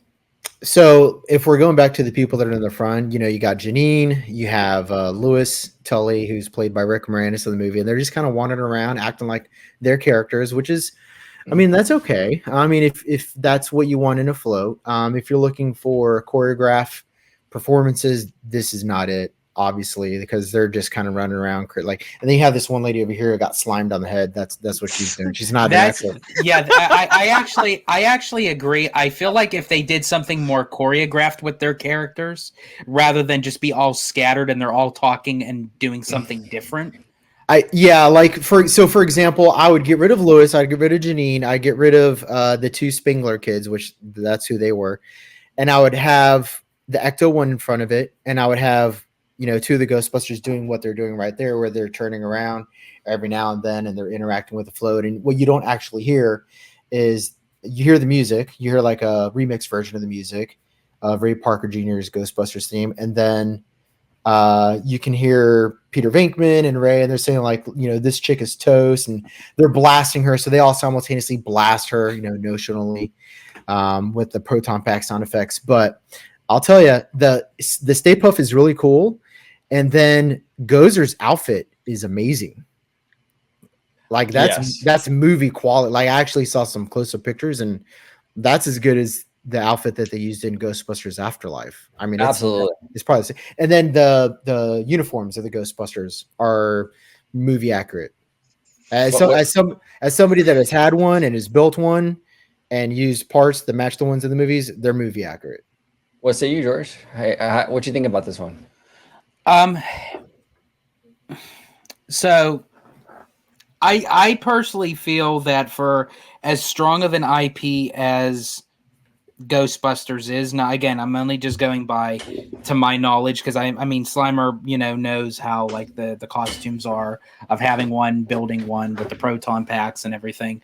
I can't really go that deep with it, but just like visually of what I'm looking at, I'm not really too impressed, to be honest with you. I would have done something much bigger and better with the Ghostbusters, because I love the franchise so much, especially the first two, the original, especially with the soundtrack. I don't know. I just would have loved to have seen something a little bit more different. I apologize, folks. There's the hype train. But yeah, I don't know. It just, I think that if we get the vehicle in with it, it probably would kind of offset the notion of it. I think just this float alone, that's probably what's throwing it off for me. Okay, that's fair. What about you, Mr. Webba? You feeling it? Not feeling it? Yeah, no, I think it's cool, and I think again with like the whole like cement thing going on, right? The stairs and all that. Again, that is something I think like Back to the Future. It fits the property, it fits the float, especially because of the context and like location where this is supposed to be at. Yeah, I do like I like that we have the big Mr. Marshmallow poofy guy up there, which is super awesome. Yeah, no, I think it's good. Obviously, I think it would be better if if we heard the music and whatnot. Yeah, and that's a great point, Webba. Keep in mind, audience too, that like we're hearing it, we're watching this parade without the music, which is a huge element of any parade. You know what I'm saying? Because I can't play it, but the music does add to it. Absolutely. Go ahead, Webba. Yeah, no, and yeah, I think it's I think it's fine. Yeah, I have nothing really much to add. I think it's cool like that. They're having like a little battle going on, and if we can get the awesome Ghostbusters mobile up in there, I think that'd be really dope. Maybe have some of the guys inside the car. That'd be cool. You know what I would do from like a color palette perspective? I would make the cockpit in the front where the driver sits, I'd cover it in like purple slime or green slime, just to add some color. Right like there, like that front end. Oh, let me go back a little bit. Yeah, I'd cover it right in here. Yeah, I'd cover it in slime, and then I would turn the proton beams back here towards the back of the float. That yellow part that's mixed in the blue, I'd make that orange. Let me see here. Oh, let me go back. I do apologize, sir. So these proton beams. Yeah, I'd make those orange and blue. So actually, to Slimer's point, I was actually thinking about this. I want to see what they can do at nighttime, because if they can have cool special effects at nighttime, that's what my thing is. Really, with the float itself, obviously, yes, I agree with you, Ebba. I think that the color scheme fits in with it. I think for me, it's just movement. You can't really see anything that's like, because when you watch the film of Ghostbusters, there is a lot of visual effects. So I would love like something like going on in the float, maybe see something like spark or shoot through or something like that's just me. Like I'm always like an in-depth kind of person. I even say that with Indiana Jones, like with the arrow scene. Like I'd rather them shoot like real arrows at us, like real arrows. Well, and that's the thing. That's one of my biggest complaints with the whole parade is the lack of kinetic energy on these floats. I think if they could really take anything away from like maybe our criticisms or our constructive criticisms, I would say They need more kinetic energy, and they might get that. They might have that for nighttime, like you mentioned, Webba. They might, because lighting effects and all that will make a huge difference. Now, just during the day. Now, on the other side of the float is actually Slimer. On the other side of the float. Now, I would have loved, but it's just a still version of Slimer. Like, I would have had like an actual, like a cutout, like open window, actually have somebody inside, maybe having like a realistic like motion, like of a movement. Yeah. Yeah, him up here. This guy. There he is. There he is. And then our next float is the beloved E.T., which is interesting. I mean, the lead up makes sense. You got the kids on bikes. Okay, that works. Absolutely. Can we just talk about the elephant in the room with this float? Okay, wait, hold on a sec, George. Sorry. We kind of just want to say, besides these three, look how much empty space there is here, though. Yes, and I'm hoping that's just because it's tech rehearsal. Because I made a comment on Twitter about that. About there seems to be they're light on performers, but it is a tech rehearsal, so I'm hoping that when it opens. Well, now as far as with the boys on the bikes, now I don't know if they're doing the accuracy of how many boys that there were on the bikes in the film. So I don't know if they would actually add more performers on the bikes, because technically it would be inaccurate to the film. What I would have done was maybe add like the agency that, like the characters of the agency that was going after ET. Or something or other, but I wouldn't add no more boys on the bikes, because, as I said, I think they're trying to stick to the accuracy of the film of how many of Elliot's friends joined him. But as I said, now the elephant in the room, I'm sorry, as Slimer had mentioned this before, like with the Festival of the Fantasy Disney Parade, there's a lot of elements that move throughout the float. They could have added a mechanism to make it as if the bikes were actually moving. Like just how to go up and down a little bit or something? Something, yeah, do something, like get a little bit animated. It just feels like that they're stuck in midair and they're just like sitting there. And it's like their bodies are moving, but the bikes aren't. Like, it's just... They could have at least been cycling their bikes. It looks like they can't. You look at Elliot. He's moving the bike a little bit. Well, like, cycle, motherfucker. You're not going anywhere. Cycle, motherfucker. That's why it looks like they're stopping time, because they're not cycling. They're just like... And then you look, wait, go back. You see the guy in the gray hoodie? I'm sorry. Just watch this. He's like rocking. He's like going like this, like he's on, like, I don't know, like he's on a fucking motorped. Like, let's see. The guy in the gray hoodie? The guy in the gray. Look, he's just like, he's like rocking back and forth. Like, he does it very subtly, but it's like... Yeah, there it is. Yeah, the mushrooms are kicking in. So, and here's the insurance like that. They could have made ET like some like little puppet thing, right? Instead, he's just very still and not doing anything. Like this one could have had a lot more kinetic energy, a lot more movement involved in this float. And actually, and what I would have done too was I would have either raised the moon to make it like a bigger moon that it encompasses. Because like when you watch the film, how you see the silhouette of the boys on the bikes. Yeah. And the whole backdrop is the moon. I feel like they made the moon too small. I would have had an ET animatronic of Botanicus from the ride. Botanicus is, he's a ET alien. He's in the ride. He's got the green lit up cape and he says a lot of cool shit. I would have Botanicus in the back. Now, this is somebody's favorite float, right? Yes. Yeah, this is my favorite. And mine. Yep. It's a really how about you guys? The Jaws float. What do you think? I love it. It's a masterclass, and this is the ironic thing. A lot of these floats have kind of fell short for me. This one is like a masterclass in float design. I'm like, what happened here? This is like amazing. When it comes really close, you'll see the way they kind of crafted the water. It's probably one of the prettiest floats I've ever seen. I never expected this. They utilized the float very well, as if the actual embodiment of the float was the water, was the ocean.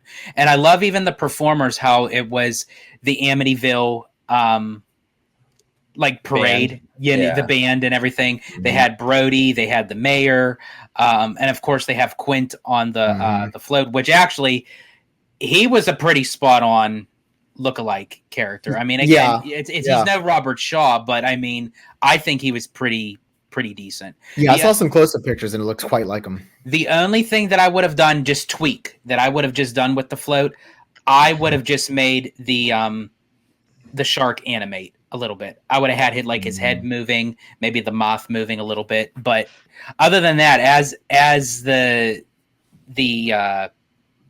float itself, I thought it was perfect. Oh, it's beautiful. I'm so impressed with the water. However I don't know what kind of materials they use to kind of give that effect, or if it's just like the ripple effects. Yeah, I don't know if it's just like, I don't know, fiberglass, or I don't know what they did, but it looks amazing. Absolutely amazing. It kind of I don't know, it just looks amazing. I love it. Well, Ebba, are you feeling this one? Is this high on your list as well?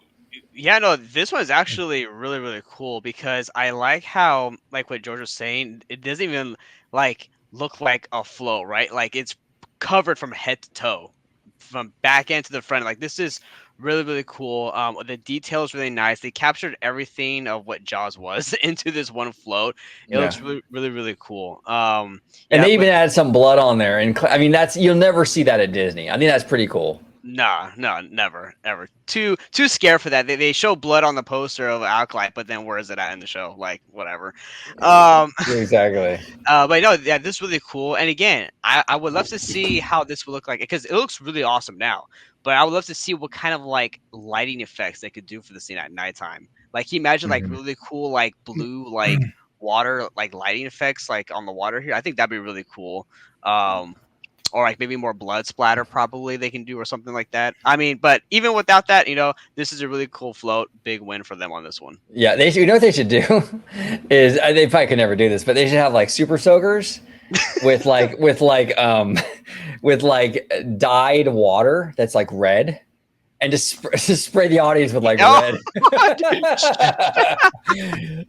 Classic Universal.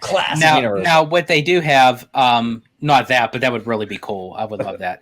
And I wish that they would use like red dye number 4 and just like completely like stain people for the whole fucking day. It's like those things when like in the department stores, if you rip off the thing, it sprays you, and it's on there for like a month or whatever. But I will say though, they do have interactive bubble ones that interact with the parade that you could buy. They have a Trolls one, they have a Jurassic World one, and they have a Minions one. Go figure.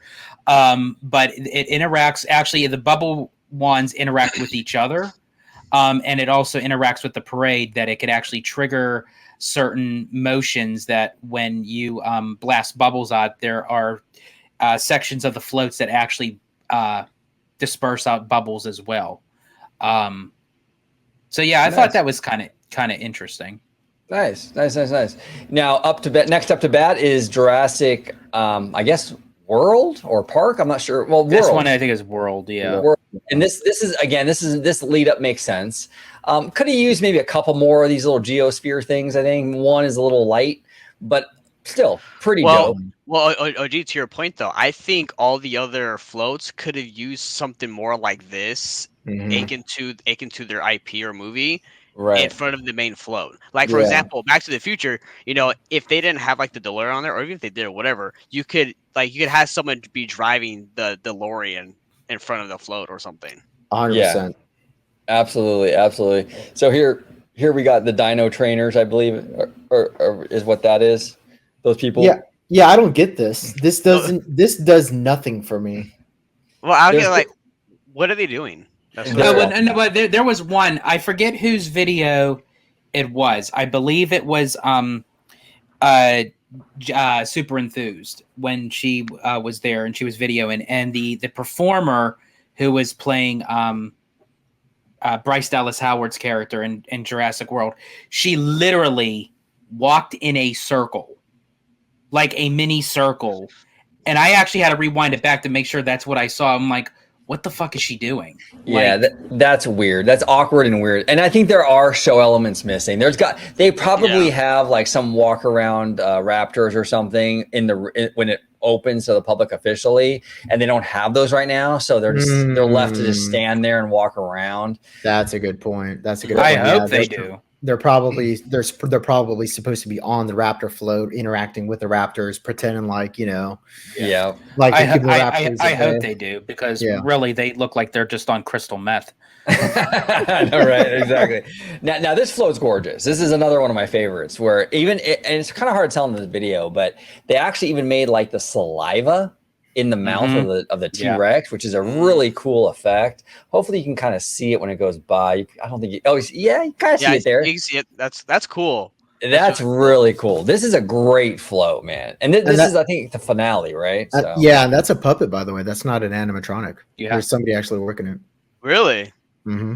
Oh, what? That's dope. That is really cool. Yeah, and that's probably smart too, because I think with the puppet, it's reliability reasons. It's easier to kind of make sure it goes off every time. An animatronic would have been tough to maintain, but this looks really good. I like this one. This is, I think the Jaws and this one are my two favorites for sure. So I don't know.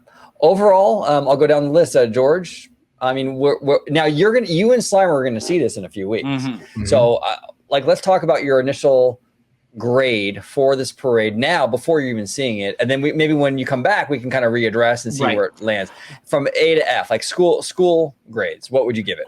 Well, I'm gonna actually number it, and I'll explain why I'm gonna number it. I'm gonna give it a solid 5, and here's why. I'm gonna literally 5 out of what? 5 out of 10. Okay.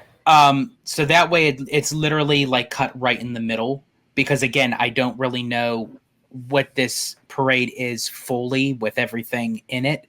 So I'm going to meet it halfway, so that way I could work my way. If I like it more, I can add more. If I like it less, I can drop it. So I think there are some solid points to this parade. I do think there's some things that need worked on. There are some things that I hope are added when the parade is fully online. The Jaws float, the Jurassic World or Park float, I love.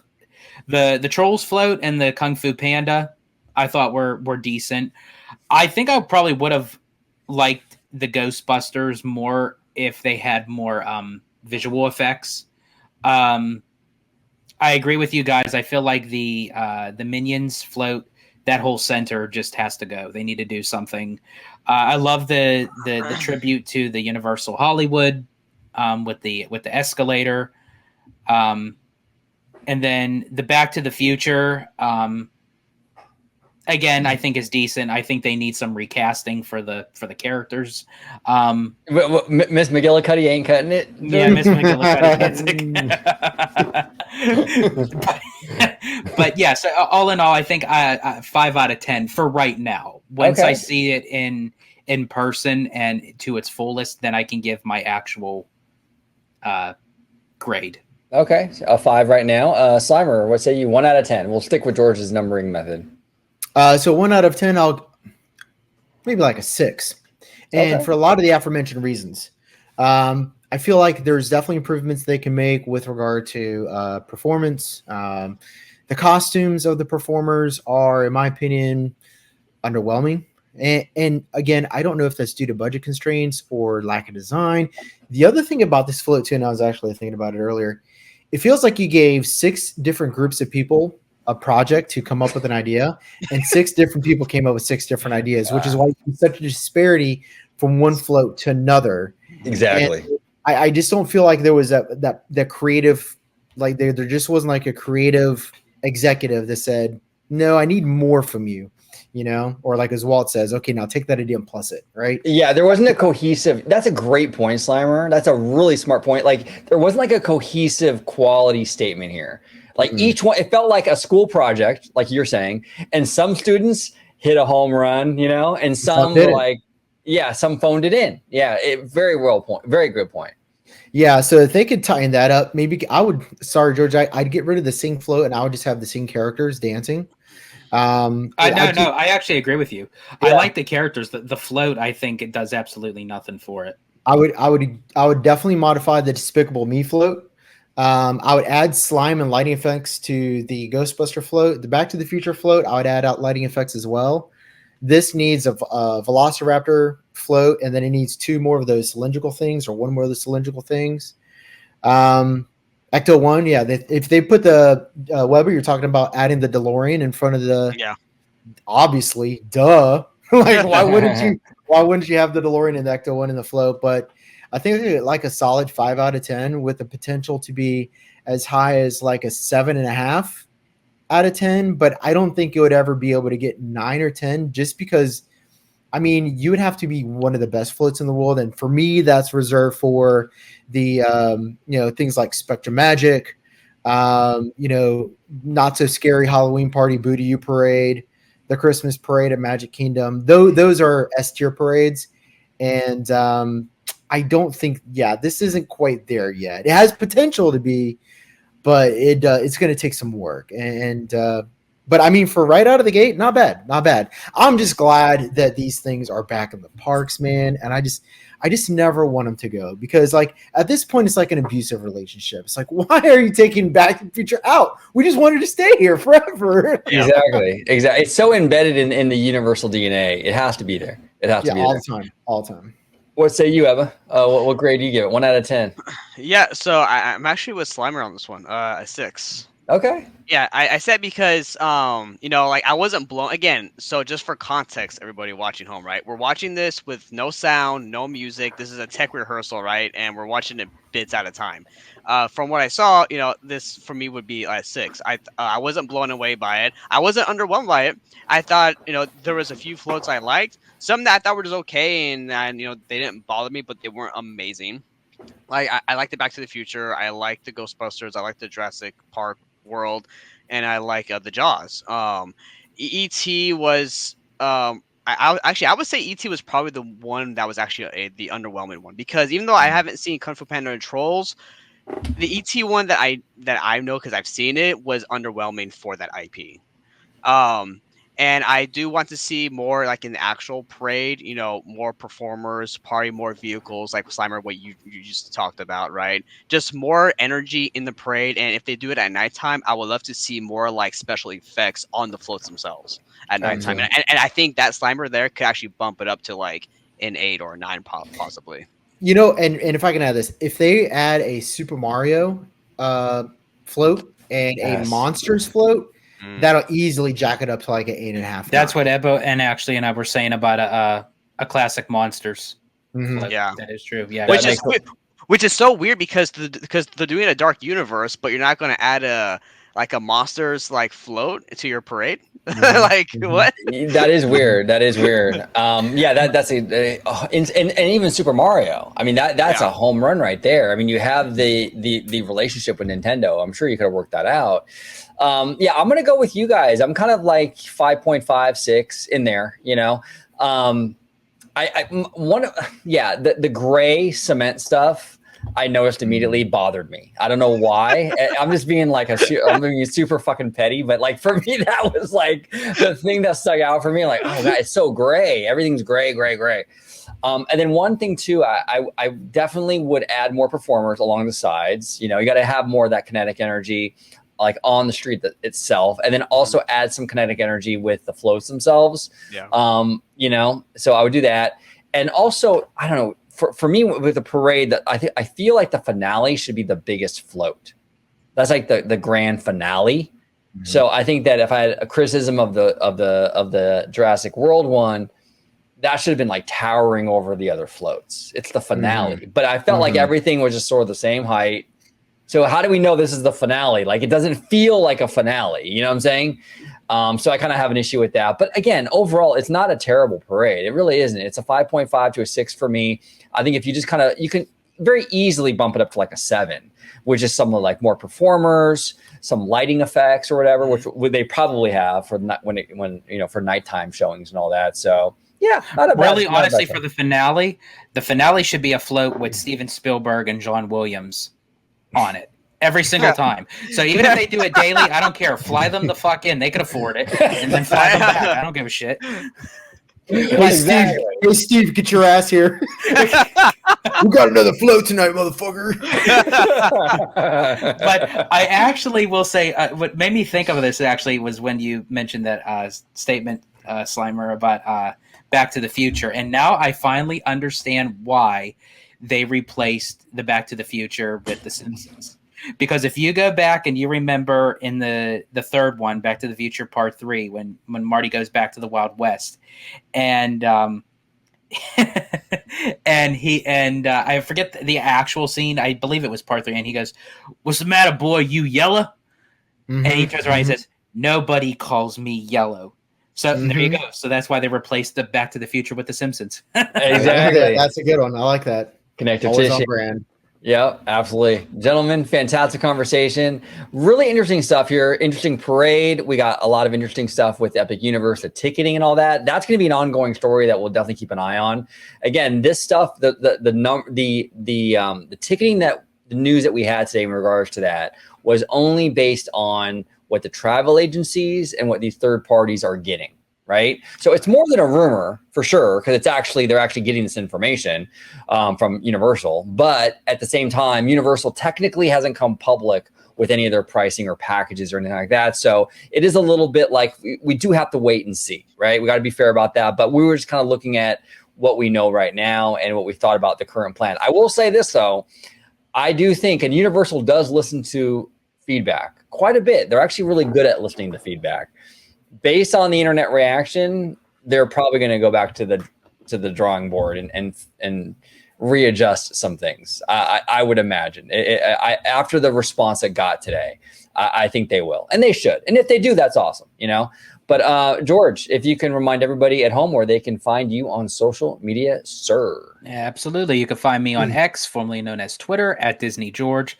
You could also find me on Instagram under the Disney Italiano.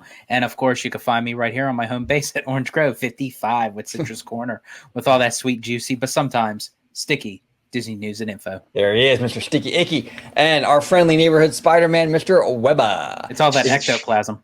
Yeah, exactly. If you can let everybody home know, Webba, where they can find you on social media. You're looking a little tan. You got tan yesterday, bro. Oh yeah, well, Caduce, it was like I said, it was hot, man. I mean, luckily I wasn't burned by it. Dude, I put I did 15 minutes of sunscreen, dude, before I left the car, just the whole time, dude, because I'm not trying to get burnt, because I already have a farmer's tan, especially when I go to work. I'm wearing just a short sleeve. I'm outside, just in direct sunlight for 8 hours, and I'm just like, oh. Dude, 15 minutes of sunscreen. Look at Webba's white ass. Oh man. Well, OG here saying if I don't, then I'll look like how you coming back from the Disney cruise. I know. Oh, dude, that was crazy. Mr. Julio Iglesias. Yeah, that was wild. But Webb, if you can let everybody home know where they can find you on social media, on X. On X, yes, sir. So you can find me on Twitter and Instagram, Mr. Webba at Webslinger760. You can also find me here on OG55.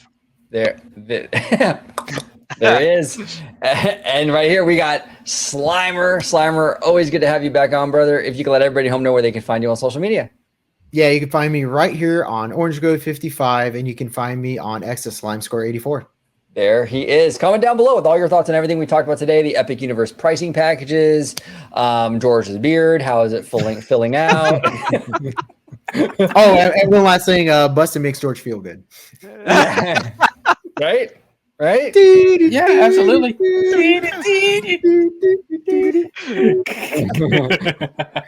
Comment down below with all your thoughts on everything we discussed today.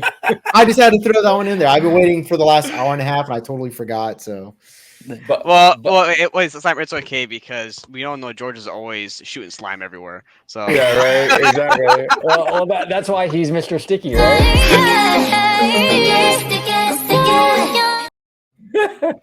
I love that drop. Yeah, that's the sticky drop for George. But, thank you all so much for watching. 세상이 누구에게나 공평하게 추악해.